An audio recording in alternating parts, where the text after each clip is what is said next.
So I have this tool called Formation that I use when I'm setting up a new Mac, and I recently got a nice M4 MacBook in black.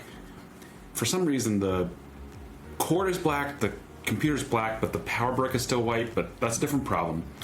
But I use Formation when I'm setting up a new Mac. And this originally comes from Mina Markham, who's a fantastic developer and has all kinds of Beyonce-inspired projects, including Formation, which is great. And you can see it's relatively old, but I've been using it for years and it still works great. You basically can set up, okay, what are the various like homebrew things that you want installed or NPM packages. I added ASDF support, apps from the App Store. There's all kinds of cool things you could do, and it just sets up my Mac the way I want it to be with all the apps installed, and then I don't have to think about where to go to download stuff. And I've recently, because I got a new Mac, been improving it, as I do like kind of every time. It's fun because I get to improve it. I made it a little prettier. You can just run this thing, and like I said, it goes through, it maps on my dot files, everything I want to do is set up a Mac. But the thing is, I've been doing some vibe coding to make this stuff happen with it being a little prettier and getting a summary at the end. And, I've run into this problem that is true of, all AI coding systems, which is they don't have context to your repo, and they kind of just like have amnesia every time you want to do something. So my colleague Alex recently wrote about Memory Bank, which is a way to solve for that and have it store some memory in Markdown for itself, so that it kind of doesn't have to refigure out context to what it's doing every time. And I haven't set it up before. It seemed like a great use case for it, so I'm going to set it up here with you all. All right, so yeah, it says fundamental limitation.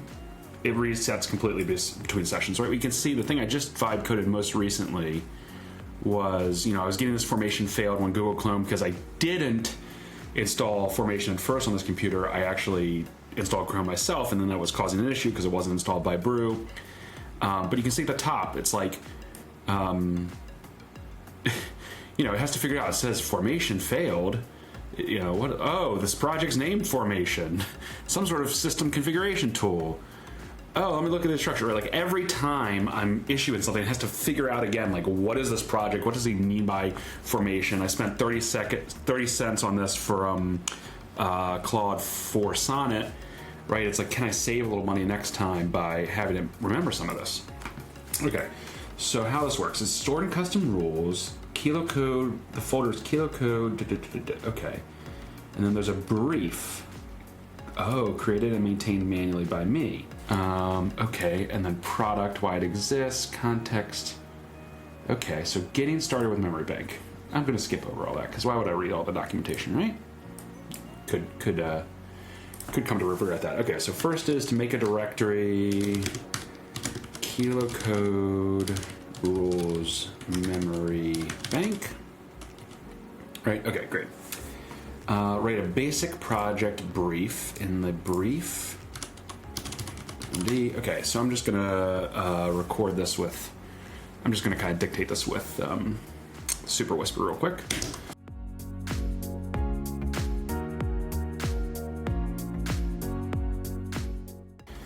Okay, so hopefully that's good enough. Create a file called memory bank instructions. Okay.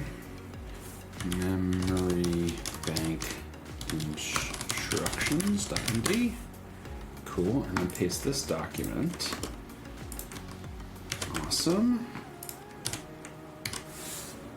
Pasting code off the internet. That's great. Okay. Check if it's a switch to architect mode.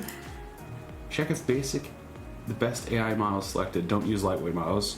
Ask kilocode to initialize memory bank.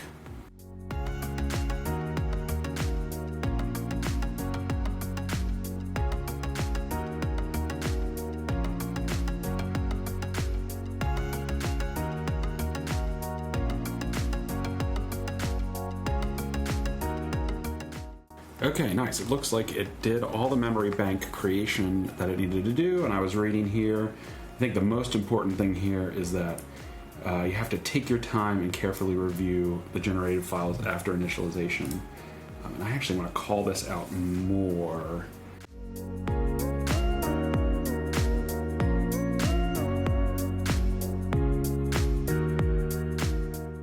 All right, sorry for that interruption. Okay, so it's very important that we read the docs, so I'm going to go do that.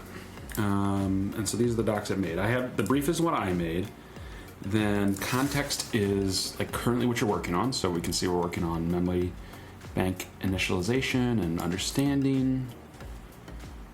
Great, the package inventory. So it has the inventory of my current packages, but I just want to say like.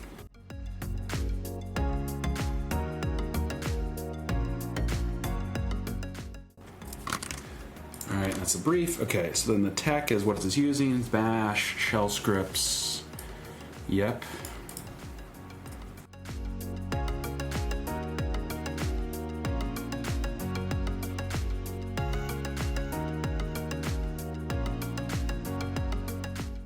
All right, great, I'm really happy with that. Let's look at architecture.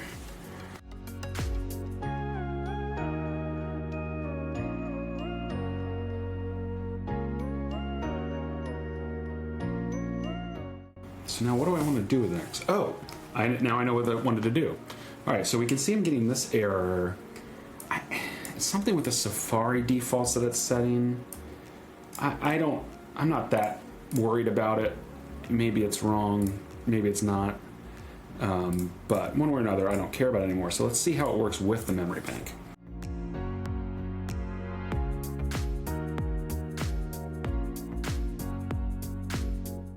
All right, so we see this and starting the API request. It says memory bank. Oh, it understands exactly what we're doing. Fantastic.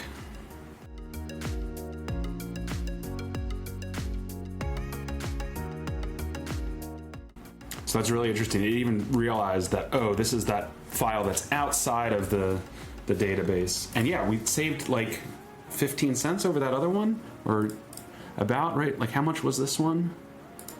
30 cents for fixing the last error, 16 cents for fixing this one. Fantastic. Jump scare, I changed clothes, but I just wanted to say thanks for watching this video.